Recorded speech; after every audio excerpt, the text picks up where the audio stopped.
জাপানের গ্রীষ্ম মানেই রং, আলো আর ঐতিহ্যের উৎসব।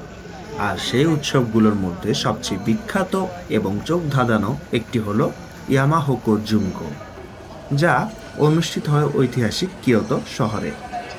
আজকের ভিডিওতে জানবো এই ফেস্টিভ্যালের ইতিহাস, কিভাবে সেখানে যাবেন এবং কি কি অবশ্যই দেখবেন। যদি আপনি ওসাকা বা তার আশেপাশে থাকেন তাহলে যাওয়া খুবই সহজ। প্রথমে যে এয়ারলাইনে করে কিয়োতো স্টেশন চলে যাবেন। ওসাকা থেকে ট্রেনের সময় লাগে প্রায় 30 থেকে 45 মিনিট। এরপর সাবওয়ে বা হেঁটে পৌঁছে যেতে পারবেন শিজো কারাসুমা নামক এরিয়াতে, যেখানে মূল প্যারেডটি অনুষ্ঠিত হয়। সবচেয়ে জনপ্রিয় প্যারেডের দিন হচ্ছে 17 জুলাই এবং 24শে জুলাই, তাই ওই দিনগুলোতে আগে থেকে পৌঁছানো ভালো। এই ফেস্টিভ্যালের সবচেয়ে আকর্ষণীয় অংশ হলো বিশাল বিশাল কাঠের ফ্লোট বা গাড়ির মতো যে জিনিসগুলো দেখতে পাচ্ছেন। কিছু ফ্লোটের উচ্চতা প্রায় 25 মিটার পর্যন্ত হয় আর ওজন কয়েক টন। এগুলাকে বলা হয় ইয়ামা এবং হোকো। পুরো ফ্লোটগুলোকে হাতে টেনে নিয়ে যাওয়া হয় শহরের রাস্তায়।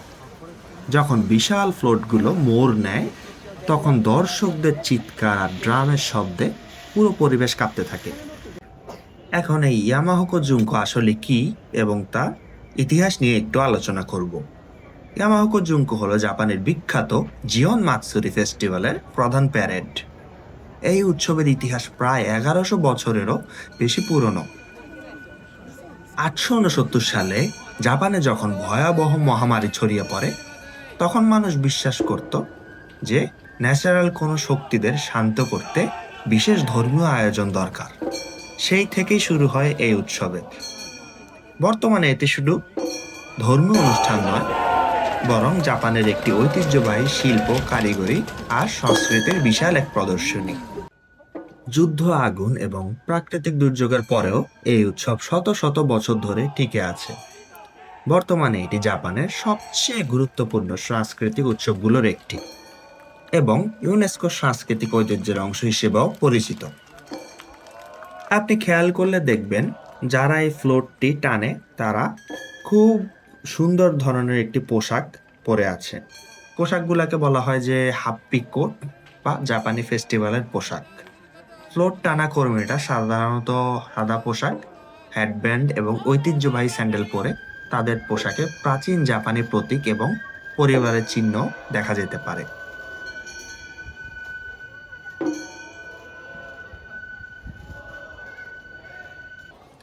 কিন্তু রাতের বেলা রাতের আলো, লণ্ঠন আর ঐতিহ্যবাহী পোশাক মিলিয়ে পুরো পরিবেশটা একদম সিনেমার মতো লাগে।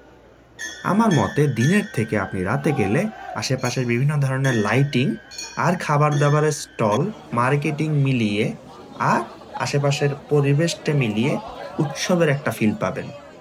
তো আপনি এমন একটা টাইমে আসবেন যাতে আপনি দিনের একটা সময় পার করে রাতেও হচ্ছে হালকা ঘুরে এরপর ব্যাক যেতে পারেন।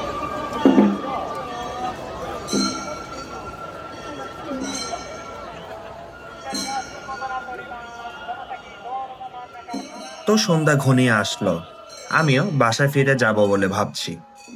এরকম আরো ভিডিও পেতে চাইলে আমার চ্যানেল অবশ্যই সাবস্ক্রাইব দিবেন আর বেল আইকনটিও প্রেস করবেন। আশা করি সবাই ভালো থাকবেন।